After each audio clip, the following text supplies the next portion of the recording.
Je pense que nous sommes en fait des animaux, que nous avons une nature animale et que nous devons devenir humains. Et nous devenons humains en surmontant certaines de ces forces animales profondément enracinées en nous. Ces forces en nous que nous ne pouvons pas contrôler, comme le fait de ne pas pouvoir contrôler nos propres émotions, notre propre colère, notre propre frustration, ou si nous ressentons de l'envie, ou si nous sommes pris par les émotions des autres.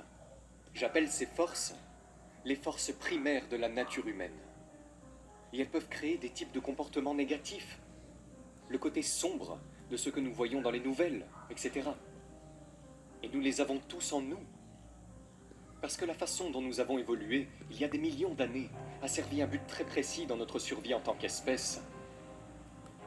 Mais les savanes d'Afrique de l'Est ne sont pas les bureaux de la Silicon Valley, ou l'Amérique du XXIe siècle. Le monde n'est pas le même. Nous ne sommes pas faits pour nous adapter à ce nouvel environnement technologique dans lequel nous sommes. Nous avons toujours ce cerveau de lézard, ces parties animales de notre nature. Ainsi, par exemple, la loi numéro 1 dit que nous sommes des créatures fondamentalement irrationnelles. Nous pensons que nous sommes rationnels, mais en fait ce sont nos émotions qui nous gouvernent. Nous ressentons quelque chose avant même d'avoir l'idée de le penser. Nous devons devenir rationnels à travers ce processus que j'expose dans mon livre. Je n'ai donc pas besoin de dire que nous sommes négatifs, car les humains sont manifestement incroyables.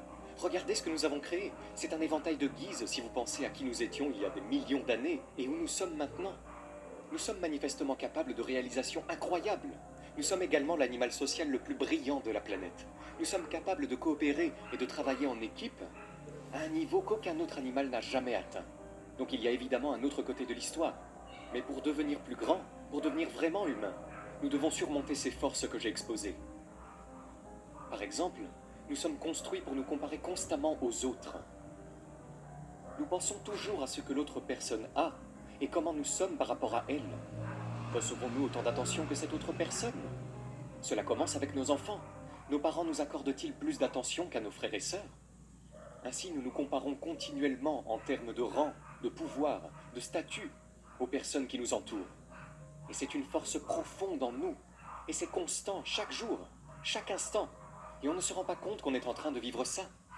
Et les médias sociaux exacerbent complètement cette tendance de la nature humaine. Il y a aussi la contagiosité des émotions qui est extrêmement puissante. Nous avons tendance à nous considérer comme des êtres humains autonomes, indépendants, qui ressentent de l'affection, de la colère ou de la frustration par eux-mêmes. Nous ne réalisons pas à quel point nous sommes affectés par les émotions des personnes d'un groupe. C'est l'effet viral. Les émotions sont extrêmement contagieuses. Avant l'invention du langage, les humains devaient être capables de communiquer entre eux en captant simplement l'humeur des autres. Et si une menace pesait sur notre groupe ou notre tribu, la capacité à ressentir la peur et la colère ensemble nous liait et nous aidait à survivre. Mais cela ne sert pas à grand-chose dans le monde d'aujourd'hui, où les émotions virales peuvent être très dangereuses. Et nous en voyons beaucoup sur les médias sociaux. Je suis vraiment inquiet pour les gens aujourd'hui. Mais maintenant, mon inquiétude est que les gens sont tellement immergés dans leurs smartphones, dans leur technologie, qu'ils ne comprennent pas les gens. Ils n'observent pas les gens. Et cela a été documenté dans des études selon lesquelles les niveaux d'égocentrisme et de narcissisme des jeunes, par exemple, n'ont cessé d'augmenter depuis les années 70. Nous sommes l'animal social le plus important de la planète. Notre survie dépend de notre relation avec les autres, si nous les comprenons à un certain niveau. Et je trouve que beaucoup de gens, de plus en plus dans le monde, sont vraiment mauvais dans l'observation des éléments de base de la psychologie humaine. La position dans laquelle je me trouve maintenant est que je suis consultant pour beaucoup de personnes célèbres très puissantes. Je ne vais pas citer de nom, je ne citerai aucun nom. Mais les gens viennent en consultation chez moi. Les PDG, les hommes politiques qui sont très puissants, même dans d'autres pays. Et le problème numéro 1 que je trouve qu'ils ont est une incapacité à comprendre les gens avec qui ils ont affaire. Ils engagent les mauvais partenaires, ils engagent la pire assistance qui va ruiner leur vie. Ce sont des gens qui sont techniquement brillants, ils comprennent leur domaine, ils comprennent le marketing, etc. Mais ils ne comprennent pas l'essentiel sur les gens qui les entourent. Et ils font des embauches terribles, où ils épousent absolument la mauvaise personne pour eux dans leur vie.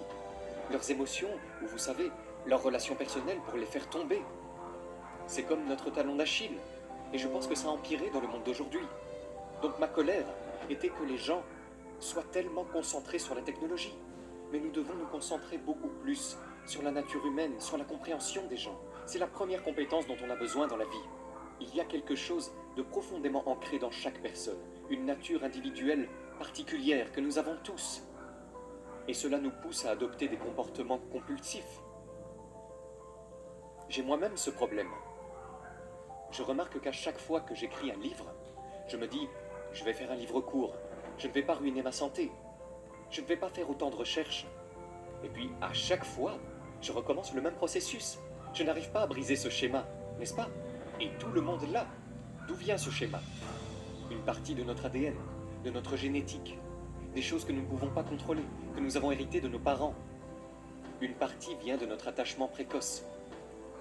Et d'autres viennent de notre vieillissement et de notre interaction avec des enseignants, des mentors et diverses personnes qui créent une certaine façon de nous voir. Si les gens continuent à nous dire que nous ne sommes pas vraiment dignes, que nous ne sommes pas de bons élèves, nous l'intériorisons et nous finissons par devenir comme ça. Donc, c'est un mélange de choses. Vous savez, chaque personne a un mélange de ses qualités. Et vous devez en quelque sorte démêler les différents fils dans votre rédaction. Mais ce que je veux dire, c'est que tu es un mystère pour toi-même. Vous ne savez pas qui vous êtes.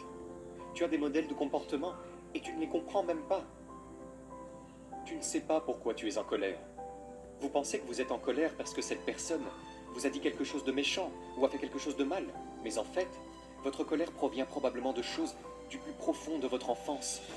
Et vous ne réagissez pas à cette personne, mais à vos parents et à ce qu'ils ne vous ont pas donné.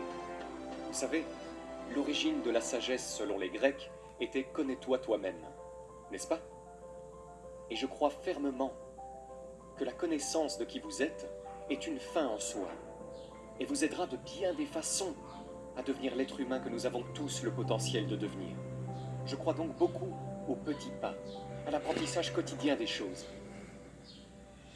Normalement, quand on ressent une émotion ou qu'on a une idée, on ne l'examine pas. Nous supposons simplement que c'est venu naturellement par nous-mêmes. Je veux que vous vous examiniez chaque jour et que vous vous demandiez « Pourquoi ai-je cette idée ? Pourquoi est-ce que je ressens cette émotion soudaine ?» Et ce n'est pas facile, cela peut prendre du temps et nécessiter un degré d'introspection avec lequel vous n'êtes pas à l'aise.